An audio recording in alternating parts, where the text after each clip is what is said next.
Welcome to The Criminal Imagination. With hand-picked psychological thrillers, I will unravel not just what happens, but how it happens to us. This is not a review series. This is not a summary. This is a journey into unreliable minds, including mine, until the line between reader and story begins to blur and we are all just suspects. Let's begin. Remember, this series will have spoilers. I repress things, not always intentionally. It's not like I wake up every morning and think, let me fold my anger into silk and hide it in my sleep. It's quieter than that. Less performative, more survivalist. I don't cry when I'm hurt, not in front of everyone. I don't raise my voice when I'm insulted. I don't storm out, don't scream, don't break plates. Not because I think I shouldn't, but because somewhere along the way I forgot how. Somewhere between childhood and womanhood, I learned to smile instead of seethe, to say it's okay when it wasn't, to keep the peace even when the cost was my own internal erosion. I learned to cry in private and apologize when someone else made me feel small. I learned to wait until the wound scarred over before even naming it. When one does it, one starts to think that strength. We begin thinking this is maturity, this is grace, this is composure. But the truth is, repression is not peace, it is pressure. And if we do it long enough and deep enough, it becomes a sickness, a quiet fever. The body remembers every time it was told not to flinch. The mind remembers every time it screamed silently and no one heard.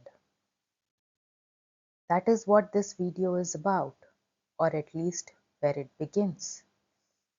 Because I know I am not the only one. There's a pattern I see in literature, a shape that appears again and again in stories about women. And I have started to think of it as a loop, a trauma loop, a slow burn spiral of emotional suppression, until one day the woman snaps, not always violently, sometimes metaphorically, sometimes in silence. But something in her breaks, and when it does, no one around her understands. They all say, she seemed fine, she seemed so composed. Exactly, that is the clue.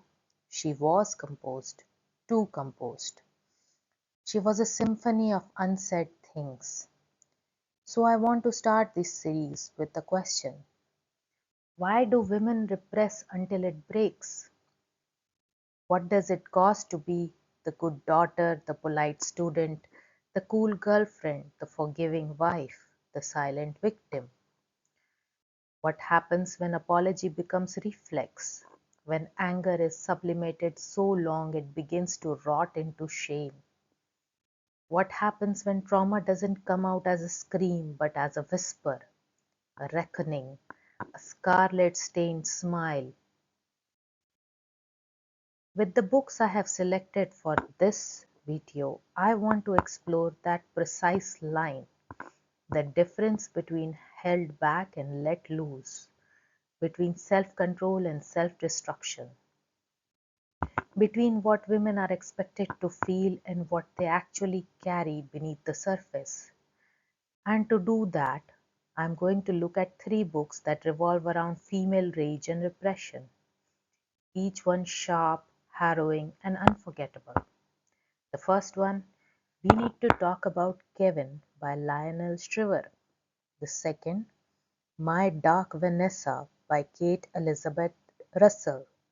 And third, Sharp Objects by Gillian Flynn. This isn't a ranking. This isn't a who did it better. These are the texts that understand women's pain as something polite society doesn't want to look at unless it's been cleaned up, packaged, or performed. These are stories where the female protagonist isn't always sympathetic, and maybe that's the point. Because female rage, the real, unremarkable, socially unpalatable kind, has always made people uncomfortable, especially when it doesn't come with an easy resolution, especially when it's not accompanied by a man's redemption, especially when it doesn't fold itself back into elegance, forgiveness, or romantic tragedy. In these books, rage is a slow ghost. It is buried under years of silence. It is inherited, internalized, denied, and eventually it detonates. And when it does, we ask the wrong question. How could she? We never ask what was done to her. I want to tell you a story. It's not dramatic. No one dies. No one screams. It's just one of those quiet moments that sits in my memory like a thorn I pretended not to feel. Imagine somebody 12 years old, maybe 13. She had worked for hours on a painting. She was proud of it, genuinely proud. And that wasn't something she felt often. But then she brought it downstairs to show her mother or father. And when she did, they glanced at it and said, "Oh, that's nice. That's all. That's it." She says, "Thank you."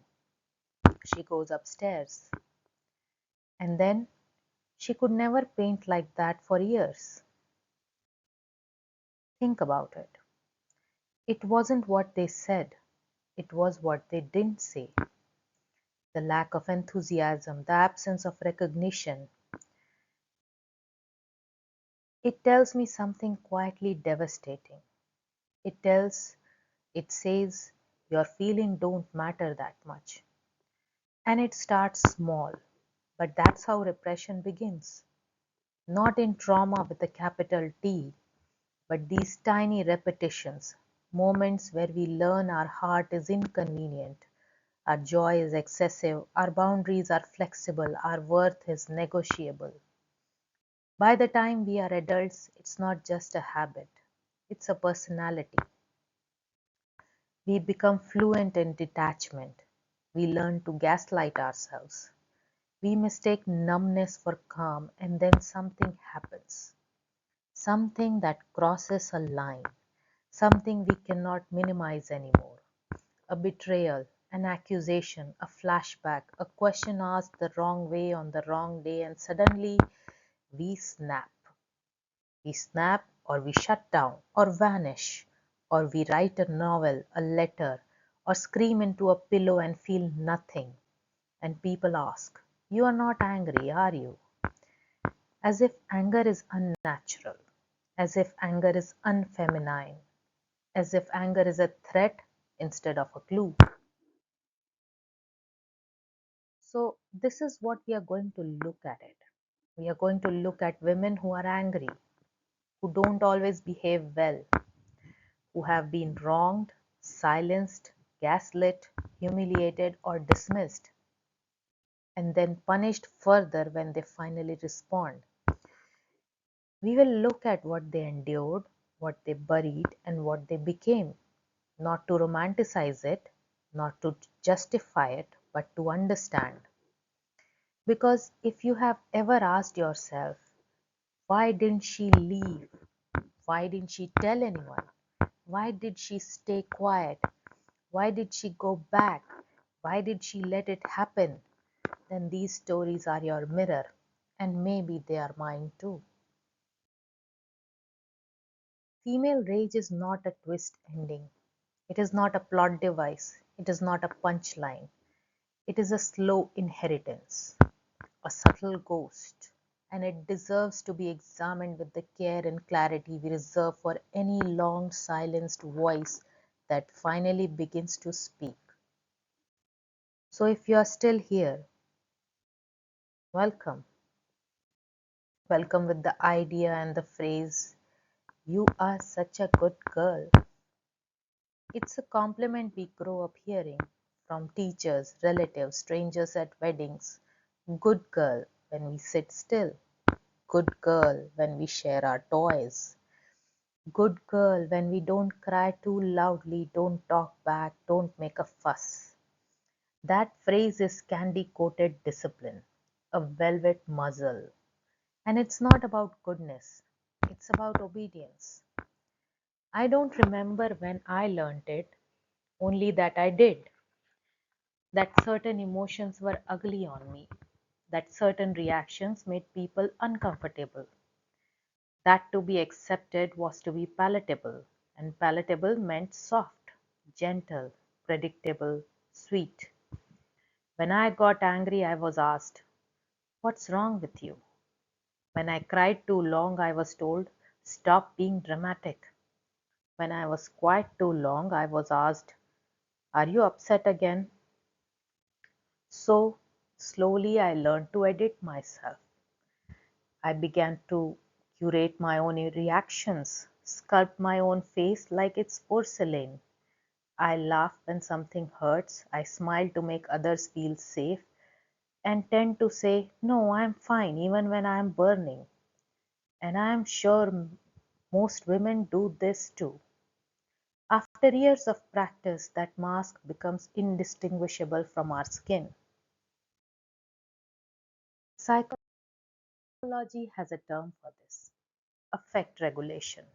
It refers to how we manage our emotional states, how we contain, express, or suppress our feelings based on context. Some of it is healthy. We all learn to self-regulate, not to scream during a meeting, not to break down at a bus stop. But when that regulation becomes compulsive, when it begins to serve not ourselves but others, it slips into performance. It becomes management for the sake of social palatability, not healing.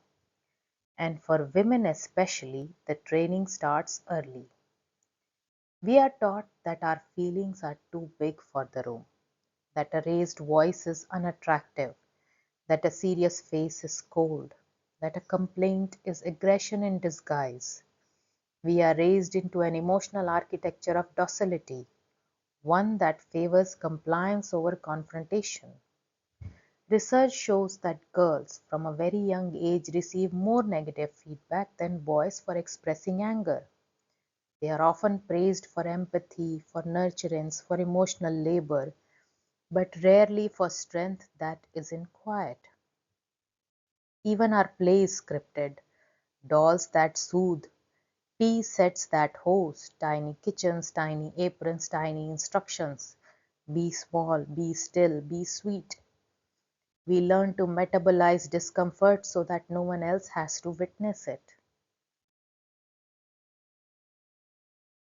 Now let's talk about the social cage, the cage that isn't always visible. And that is the trick. And when I say the social cage, I don't mean a literal prison. I mean the velvet room we are locked in, the one painted with compliments and expectations and "shouldn't you smile more?" It's the expectation to make others comfortable, even when we are in pain, to forgive before an apology, to phrase our anger as a question, to soften the blade even as it turns in our ribs. We are taught that to be loved, we must be pleasing. And to be pleasing, we must first become something that can be consumed: quiet, nice, agreeable, graceful. We are taught that our expressions matter more than our experience, that if we look okay, we must be okay, that if we cry too hard, we are hysterical, that if we speak too sharply, we are intimidating, and that if we fight back, we are crazy, and if we keep all in, we are strong. Strength for girls is often a euphemism for silence. I used to think if I didn't talk about it, it wouldn't hurt anymore, like most women are taught to do. But that's not how trauma works. What isn't processed consciously doesn't disappear, it becomes embodied. It returns through symptoms, behaviors, compulsions. It becomes part of the body's silent language. And that's the tragedy of unspoken hurt. It doesn't vanish, it shapeshifts into insomnia, into detachment, into stomach aches, migraines, fear of intimacy, to perfectionism so rigid it becomes self punishment. Suppression is not forgetting, it is freezing. And in the text we are examining, we need to talk about Kevin, My Dark Vanessa, Sharp Objects. We see women who are carrying years, even decades of frozen silent trauma, not because they choose to, because no one else gave them a container. No one said, your pain is valid.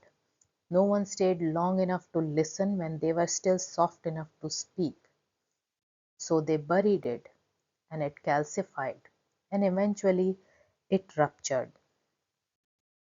In these stories, the suppression is not metaphysical or metaphorical, it's physical.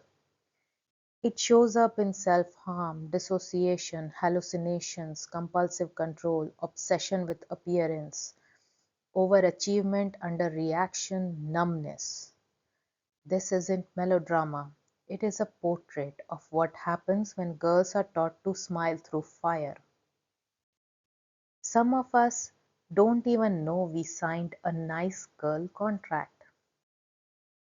This invisible contract, this lifelong agreement that says, in exchange for love, I will not make things difficult. A contract that says, I will be small enough to carry, quiet enough to ignore, soft enough to be forgiven for existing. This contract is what keeps us from saying no. It's what makes us apologize when someone bumps into us. It's what tells us to shrink instead of protest, to cry in private instead of raise our voice. It's what teaches us to never be too much. But here's the horror of it, the twist in the narrative. Eventually, that repressed too much comes back. Not always in the way people expect, not in fireworks, not in slaps or screams. Sometimes it returns as detachment so total you feel it like a ghost in your own life. Sometimes it comes as obsession, sometimes rage, and sometimes the refusal to feel anything at all. This is what trauma therapist Janina Fisher describes as repetition compulsion. When we are not allowed to process what happened to us, we unconsciously seek it again, to replay it, resolve it, undo it. But in trying to fix what was never our fault, we often hurt ourselves more. That's the loop, that's the cage. And in each of the books we are about to explore, that loop is the center stage. In We Need to Talk About Kevin, we meet Eva, a woman who never truly felt cut out for motherhood, who represses her alienation, her exhaustion, her growing dread, until the consequence of that emotional paralysis becomes unthinkable. What's so haunting about Eva is her stoicism, her unwillingness to scream, her detachment, her refusal to claim anger even when she should, and society hates her for it. Because she isn't warm, because she isn't maternal, because she didn't look like a woman in pain and therefore must be to blame. In My Dark Vanessa, we meet a girl who was groomed into silence, who rewrites the narrative of her abuse into something romantic because it's the only version that makes sense to her fractured adolescent mind. She carries that lie like armor, long into adulthood. She protects her predator because doing otherwise would mean shattering the one story that allowed her to survive. Her repression is intellectual. She's clever, articulate, and frozen. Rage is absent because if she ever let herself feel it, her world would collapse. In Sharp Objects, Camille's body tells the story she isn't allowed to speak.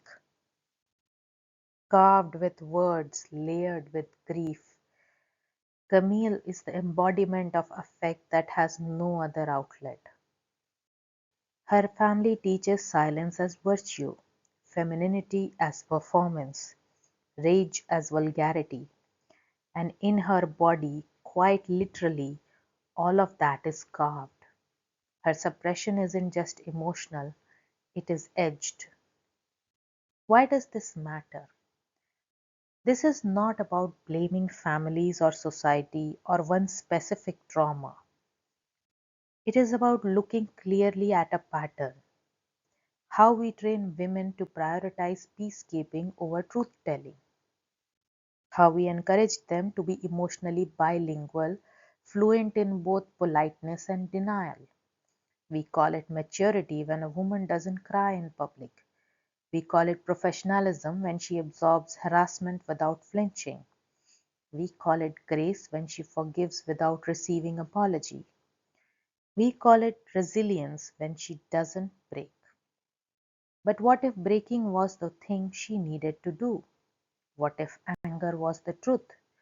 What if the opposite of repression was not chaos, but healing?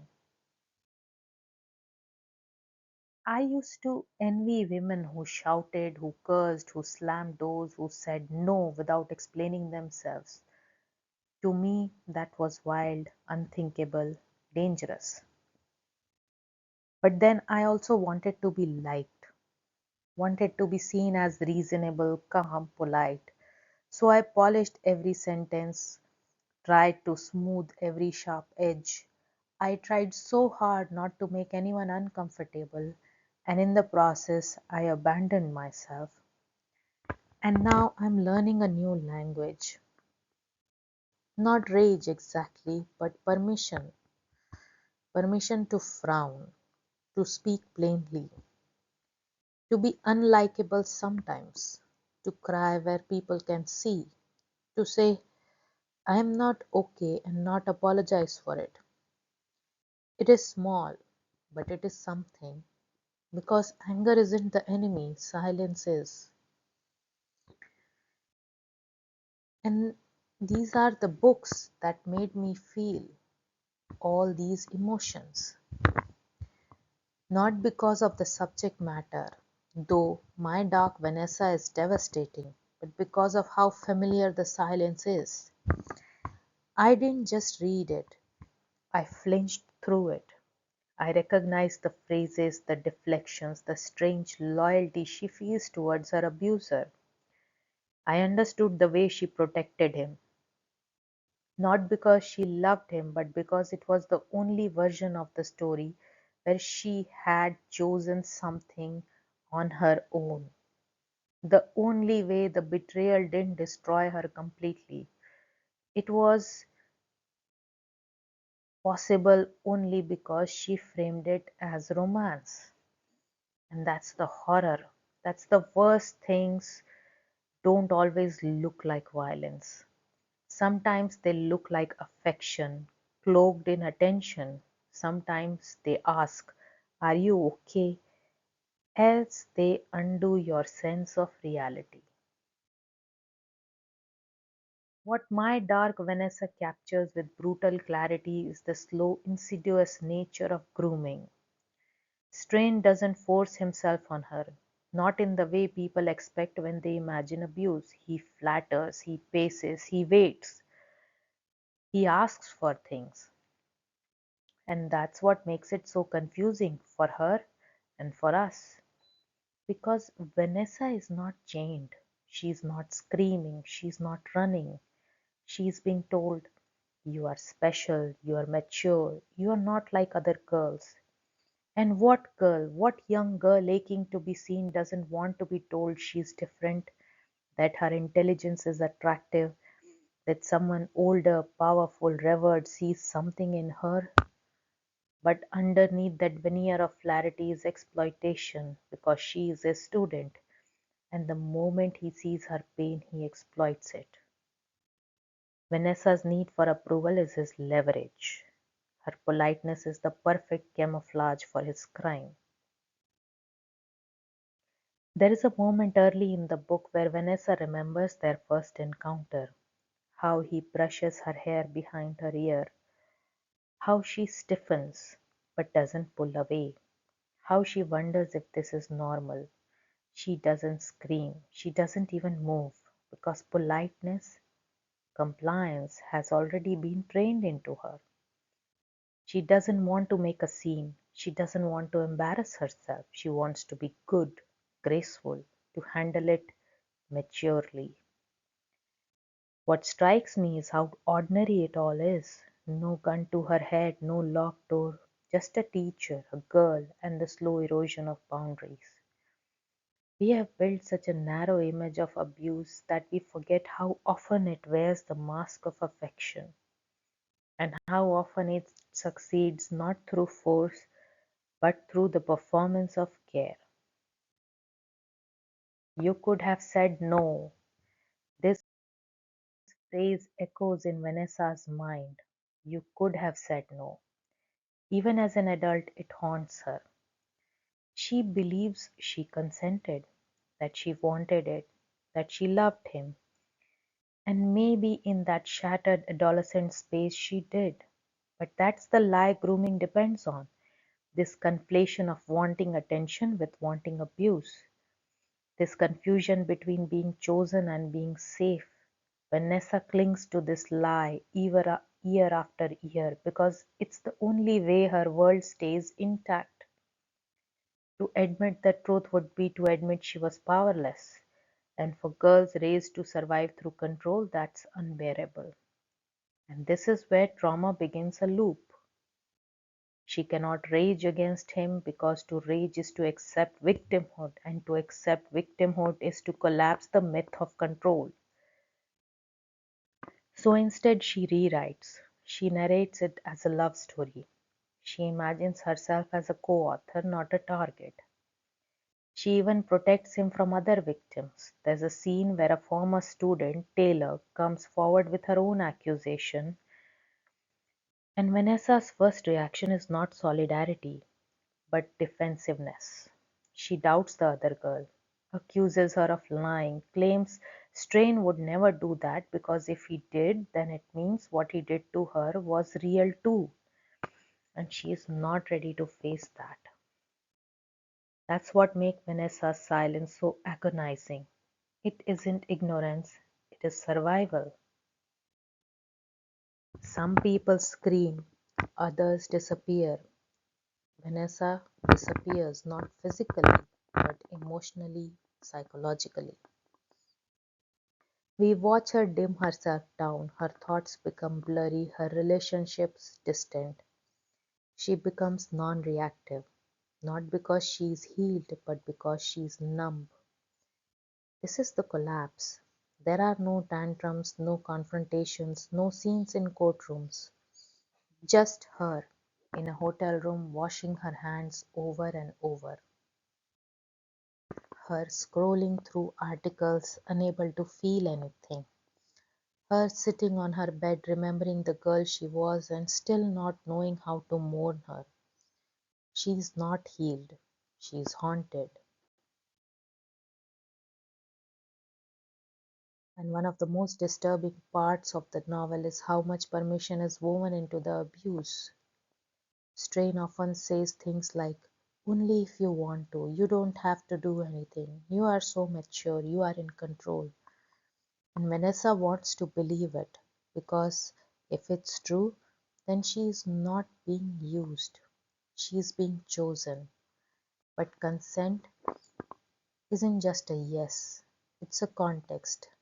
And a 15-year-old girl groomed by a man 3 times her age, desperate for praise, desperate to be seen as not in a position to consent.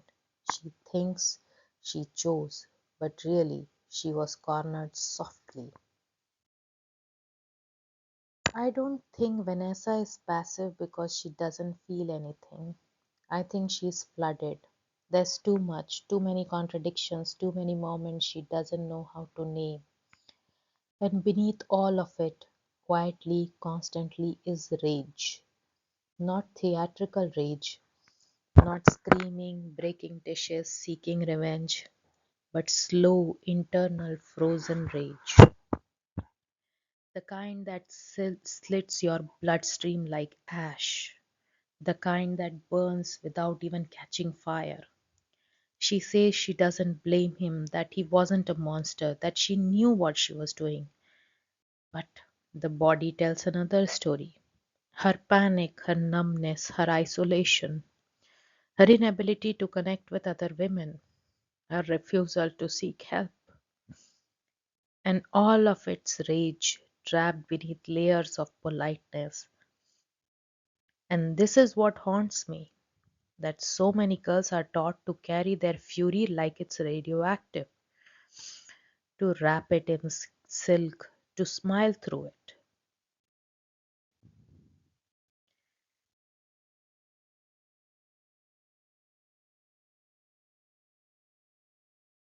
Vanessa's story isn't about revenge. It's not even about justice. It's about the complicated ways survivors survive, sometimes by fighting, sometimes by pretending it wasn't that bad, sometimes by rewriting the narrative until it feels safe. And for many, like Vanessa, rage doesn't look like rage. It looks like detachment. It looks like melancholy. It looks like a woman sitting in silence, eyes blank, staring at something only she can see. In my opinion, the fury never leaves. It just finds subtler ways to haunt.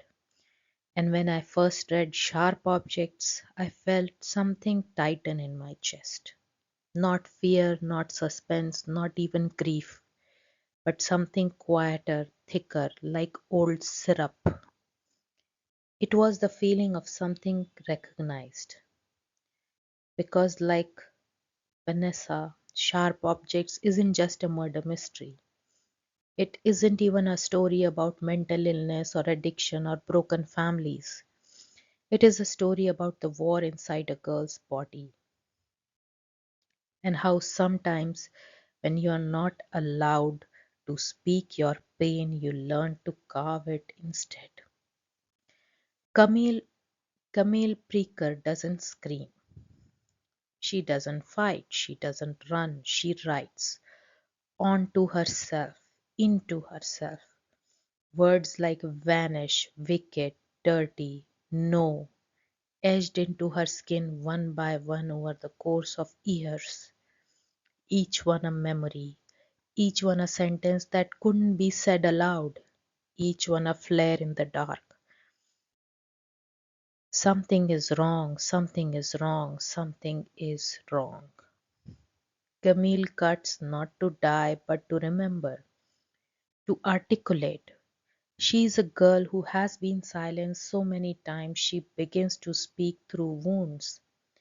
And what devastates me is how eloquent she becomes.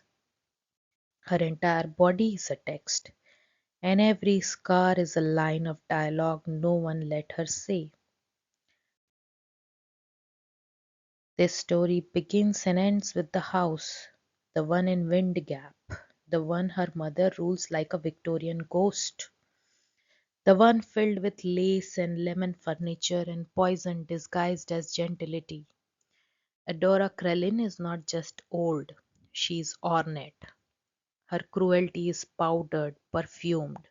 She calls Camille her sensitive girl. She speaks in worried tones. She makes her drinks. She folds her clothes. And she poisons. She poisons Camille's half sister Emma with care. She poisoned Camille's dead sister Marianne too, with medicine and attention and need. And she poisons Camille with a message she never has to say out aloud. Your pain makes me feel important. Your silence is the price of being loved. Camille grows up in a house where suffering is currency, where good daughters don't complain, where fragility is sacred and strength is punished, where you are only loved if you are dying slowly enough for your mother to notice. So Camille learns not to scream. She learns to bleed where it won't stain the floor. There is a theory in psychology, attachment trauma, developmental wounding, that says a child will always rather be the one who is bad than believe their parent is incapable of love. Because if the parent is broken, the world is unsafe. But if you are broken, then maybe there is something you can fix. Camille internalizes that bargain early. She assumes that if she's not loved properly, it's because she's too much, too difficult, too sharp. So she learns to dull herself. She drinks, she cuts, she avoids intimacy. She becomes a woman no one would want to love and then uses that as proof that she was never lovable to begin with. It's circular, it's cruel, and it's terrifyingly common. And maybe what wrecks me most is how familiar the logic is. Because that's what trauma does. It makes you build your sense of self out of splinters, so you never forget what broke you. People think of cutting as a cry for help, but I have never believed that phrase captures the full truth. Because often it's not about the help, it's about the cry, the unspeakable grief, the rage that doesn't have words, the feeling that you are a scream with skin on it. Camille doesn't cut because she wants someone to save her. She cuts because she has no other way to say it. She is in numb. She is overwhelmed. And cutting becomes her grammar. Pain becomes punctuation. Blood becomes ink. And slowly her body becomes the only place she feels real. Camille is not allowed to hate her mother. She is not allowed to rage. She is not allowed to accuse. Because Adora is fragile. Adora is delicate. Adora is the mother. And in Camille's world, the worst thing a girl can be is ungrateful. So she turns the rage inward. She can't say you hurt me, so she writes hurt on her thigh. She can't say you poisoned us, so she drinks herself into oblivion. She can't say I needed you, so she disappears. Camille's body holds all the sentences she was never permitted to speak. Emma, Camille's younger half-sister, is the golden girl of Wind Gap. Pretty, dainty, performative. She dresses like a doll but smokes behind the house. She fakes innocence but manipulates ruthlessly. She is in every way a product of the same house but sharpened. And when she kills the girls in town, she does it in secret. Behind locked doors, with her hands, her rage is outward, whereas Camille's rage is inward. And I don't think they are opposites. I think they are the same scream in different registers. Both of them are what happens when a girl grows up in a house where love means illness, where control is mistaken for care, where silence is the rule and suffering is holy. In psychological terms, Camille embodies the theory that when affect, especially rage and grief, is chronically invalidated, it gets stored in the body. This is sometimes called somatization, where unexpressed emotion becomes physical distress, where a panic attack becomes chest pain, where despair becomes fatigue, where rage becomes scars. But in Camille's case, it's more than distress. It's language. Every cut is a letter, every scar is a sentence. She turns her trauma into typography. And that's the most devastating thing about sharp objects. It shows you how far a girl will go to tell the truth when no one will listen. In my opinion, rage turned inward speaks softly, but it screams. We think of rage as loud, explosive, violent, but sometimes rage is quiet. Sometimes it weeps. Sometimes it drinks itself unconscious. Sometimes it stays in a toxic job. Sometimes it goes home for Christmas and smiles through clenched teeth. Sometimes it cuts. I don't believe Camille is weak. I believe she is overfull. I believe she carries the entire emotional weight of a family that would rather see her dead than see her whole. And when that much pain is dammed up for that long, it has to go somewhere. In her case, it carved herself into her skin. When the tongue cannot speak, the wounds will. I think about this line often, that the body will tell the story even if the mouth cannot. And sharp objects makes that truth literal. Camille's entire being is a living document, one that no one reads, one no one asks about, except us. We read it, we flinch at it, we see the word gone on her knee, grief on her shoulder, forgive on her hip.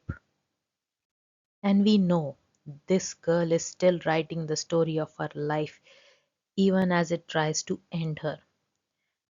There is a scene towards the end when she bathes, and for the first time in the novel, we see her body fully, scars over scars, her skin like vellum scrapped and rewritten. And I thought, this is what it looks like when a girl survives without being saved. When no one comes to rescue you, you become your own monument, your own message, your own unhealed gospel. Camille doesn't heal, no, not entirely. But she begins to write. Also, this time on paper with her voice, with her story, she begins to give the words their sound again. And I believe that's the beginning of release. Not the end of pain, but the return of authorship. She is no longer just a girl who was hurt, she is the woman who lived to name it. And here we come to talk about recognition. Recognition that we see, and we need to talk about Kevin, the rage of recognition. Eva's revulsion and refusal to perform motherhood. How society vilifies ambivalence in women. Kevin, the product of maternal coldness or a proof of her silent suffering. When I first read We Need to Talk About Kevin, I kept putting the book down. Not because of the violence, though that is harrowing enough, but because of how acutely it portrayed something few people admit out loud: maternal ambivalence. That slow, simmering, unspeakable feeling that you are not the mother everyone says you should be, that you are not enough, or worse, that you don't even want to be, and that by failing to be perfect, you are failing your child. I had never seen that on a page before, and it felt like kind of an exposure, a taboo lifted, not celebrated but acknowledged. Eva is not a caricature. She is not a villain. She is not a saint. She is a woman who once had a vivid life, a husband she chose, a career she loved, travel, cities, maps. And then she became a mother. and she felt nothing like what she was told she would feel. Not the rush of oxytocin, not the instant attachment, not the warm glow of sacrifice. Instead, she felt alienation, revulsion at Kevin's bodily function, dread at his cries, relief when she was away from him, and then shame at her own relief. This is the ambivalence we never talk about, the one that lurks beneath every pastel ad for diapers, the one that society raises with bonding time and maternal instinct. Eva's crime before Kevin ever picks up a bow is that she cannot perform motherhood convincingly. We live in a culture where mother is not just a noun, it's a performance. The doting smile, the self effacing tone, the tireless patience, the unconditional love. To deviate from this script is to risk being labeled unnatural, selfish, even monstrous. And Eva deviates early. She admits to her husband this ambivalence. She tells Franklin. She confesses her dread, her resentment, her exhaustion. He doesn't hear her. No one hears her. Franklin, Franklin accuses her of exaggerating. Doctors reassure her. Friends tell her she'll grow into it. She begins to doubt her own perception, and Kevin, even as an infant, seems to confirm her worst fears. He cries only with her. He refuses her breast. He soils himself deliberately. He stares at her with what she reads as hatred. Whether Kevin is born this way or shaped by Eva's coldness is the central ambiguity of the novel.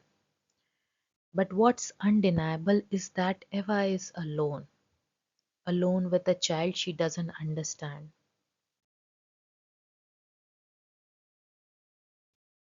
alone in a marriage that tells her to smile, alone with a society that calls her unnatural for telling the truth. What haunts me about Eva is not just her ambivalence, but how it is received. Everyone assumes she is the architect of Kevin's monstrosity, that her lack of warmth created his violence, that her honesty is proof of guilt. They don't see that Kevin is also Franklin's son, that Franklin's denial, his refusal to believe anything is wrong, is its own form of harm. They don't see how isolated Eva becomes, how she's gaslit into thinking she's imagining Kevin's malice. They only see the bad mother trope, and she's cast in it, whether she wants to be or not. This is the trap of female rage. It always read as evidence of guilt.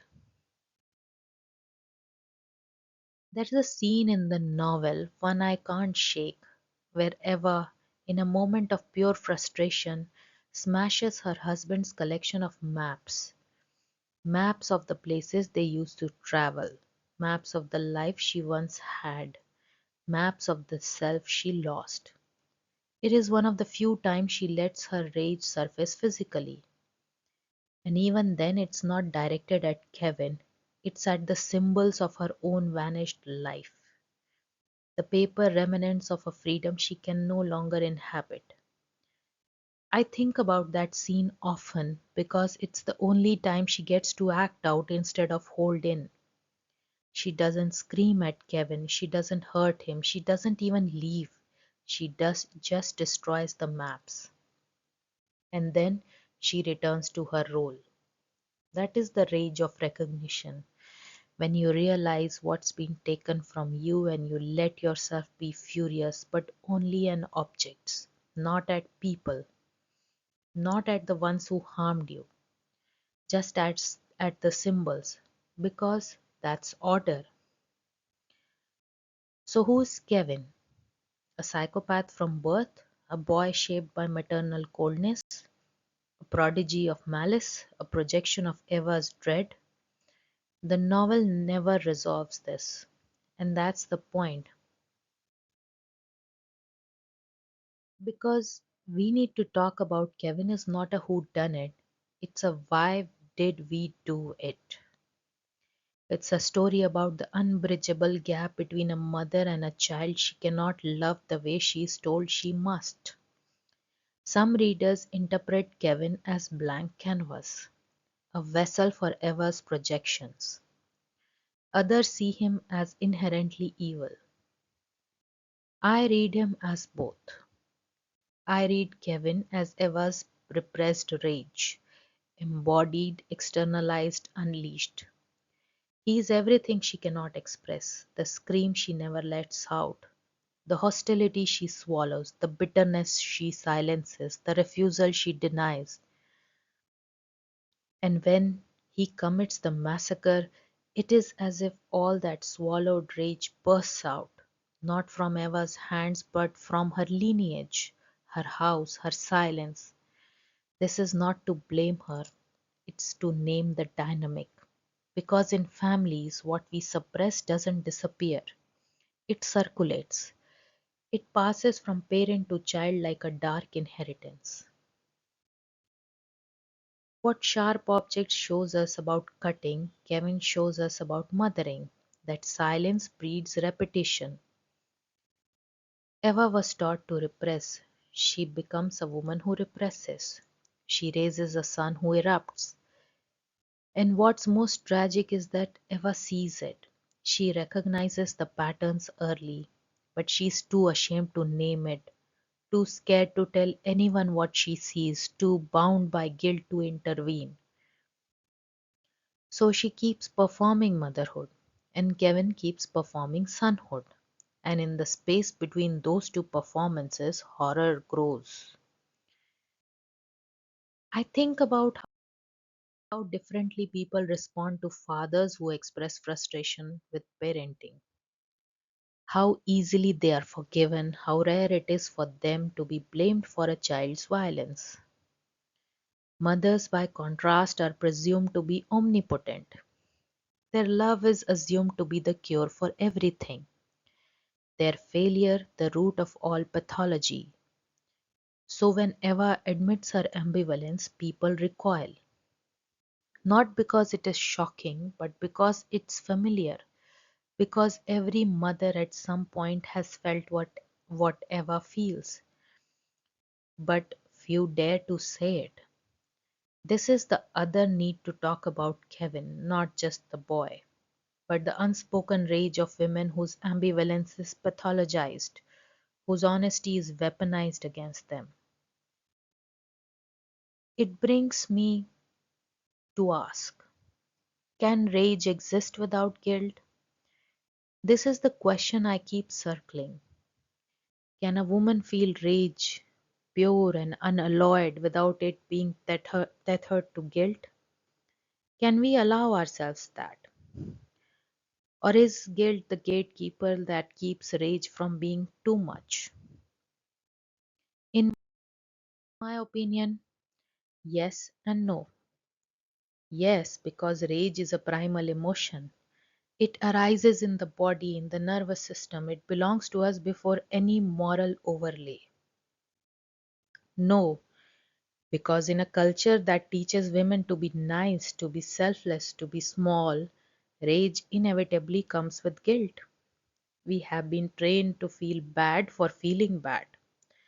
I have felt this myself. That that flush of anger and immediately the instinct to apologize.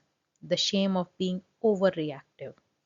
The self-reprimand for taking up emotional space. It's not just socialization, it's survival. Because women who express rage openly are punished, called hysterical, dismissed, fired, exiled, killed. So we swallow it. And guilt becomes the spoonful of sugar that helps the rage go down. Eva's letters are soaked in guilt, not just for Kevin's crime, but for every moment she didn't perform correctly. Every moment she felt relief instead of love. Every moment she was honest.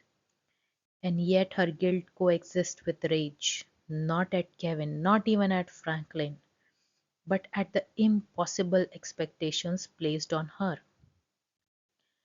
That she should have been enough, that she should have fixed him, that she should have loved him differently, that if she had, none of this would have happened.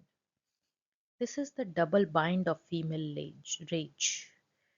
It isn't allowed to exist without guilt, and guilt cannot exist without rage. They coil together like a snake eating its own tail. What stays with me about all these books, especially we need to talk about Kevin, is not the massacre. It's the quiet scenes, the diaper changes, the stares, the late night walks. It's the portrait of a woman who wanted to be good, who tried to be honest, and who couldn't reconcile her inner life with the role she was forced into. It's the portrait of rage that was never allowed to be rage and of the guilt that filled the silence. I don't read We Need to Talk About Kevin as a cautionary tale about bad mothers. I read it as a confession, a mirror held up to a cultural taboo that women are human, that motherhood is not automatic sanctity, that suppressed affect doesn't just vanish, it mutates. And I think about my own life. The moments I have swallowed my anger because it felt too dangerous. The moments I have apologized for feelings that were justified. The times I have believed my discomfort made me a bad person. I think about Camille, Eva, Vanessa, and I think what would have happened if someone had listened? If someone had said, it's okay to feel what you feel, it doesn't make you a monster. If someone had said, you are allowed to be angry, you are allowed to be tired, you are allowed to want something different. I'll never know. But I know this. Rage without guilt is freedom. And we have not built a world where women can have it yet. There is something I have also been trying to put into words since the beginning of this project. Something I have felt myself but couldn't always name. It's the moment when you feel everything: grief, injustice, heartbreak, humiliation, but your voice disappears. Not because the emotion isn't real, but because the world never made room for it.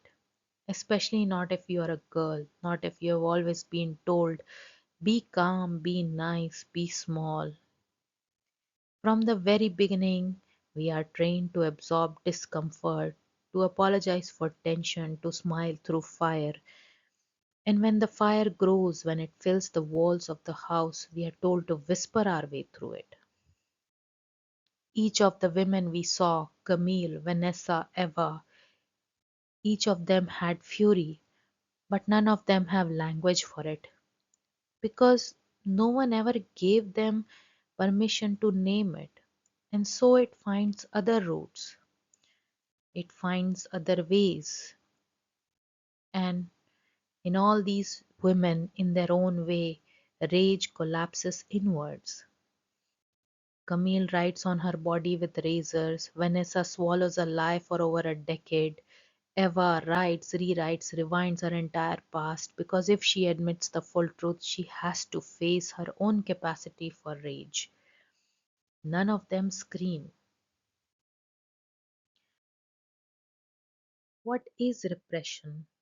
When I talk about it, I don't mean forgetting. I mean the active suppression of what is known, the careful locking away of feeling to make yourself acceptable.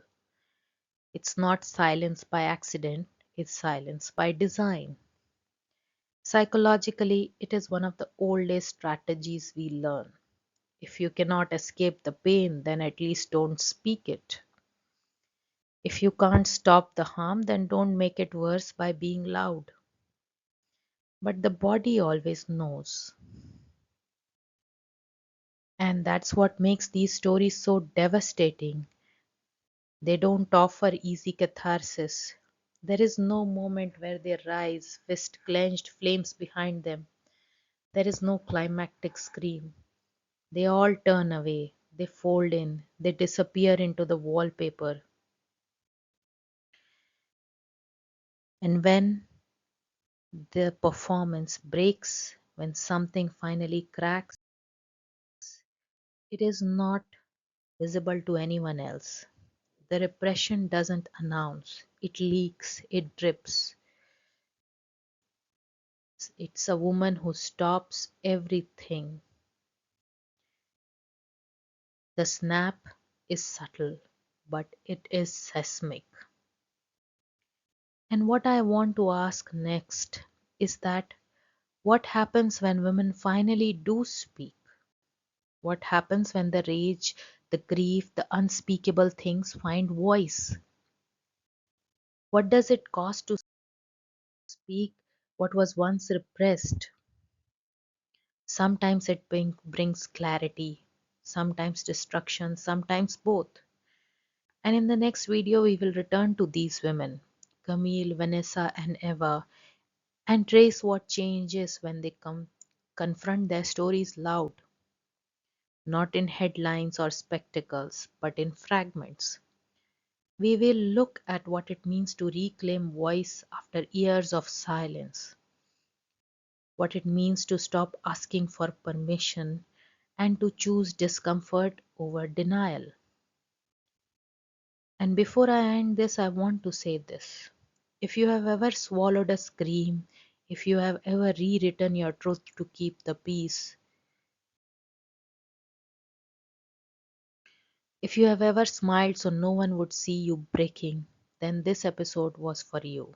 Not because I have a solution, but because I want to say you are not alone. Your silence is not emptiness. It is history. It is defense. It is knowledge the body has always carried. And it is never too late to speak. In the next episode, we will. Until next time, thank you for listening.